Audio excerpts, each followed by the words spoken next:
पता नहीं कि पठान मर गया है या जिंदा है।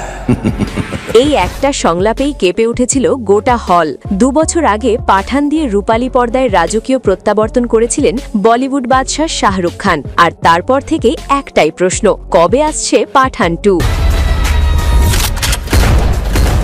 পাঠান শুধু একটা সিনেমা ছিল না, ওটা ছিল শাহরুখ খানের কামব্যাক স্টেটমেন্ট। বক্স অফিসে ঝড়, অ্যাকশন, স্টাইল আর সেই আইকনিক সংলাপ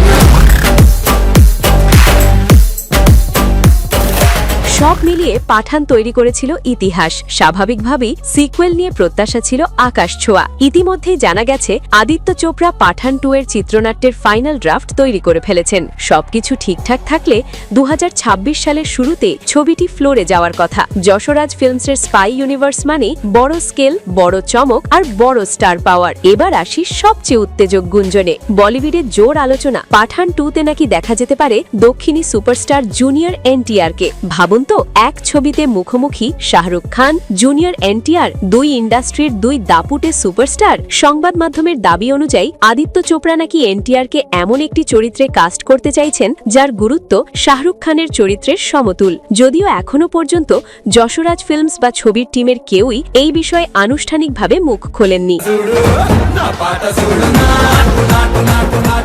তবে স্পাই ইউনিভার্স ঘিরে প্রত্যাশা এমনিতেই তুঙ্গে, তার উপর এই গুঞ্জন অনুরাগীদের উত্তেজনা আরও বাড়িয়ে দিয়েছে। উল্লেখযোগ্য বিষয় হল, সম্প্রতি দুবাইয়ে শাহরুখ খানের নামাঙ্কিত এক বাণিজ্যিক বহুতলের উদ্বোধনী অনুষ্ঠানে মঞ্চ থেকেই পাঠান 2 নিয়ে ইঙ্গিতপূর্ণ ঘোষণা করা হয়, আর তারপর থেকেই অপেক্ষার পারদ যেন আরও চড়ছে দর্শকদের মনে।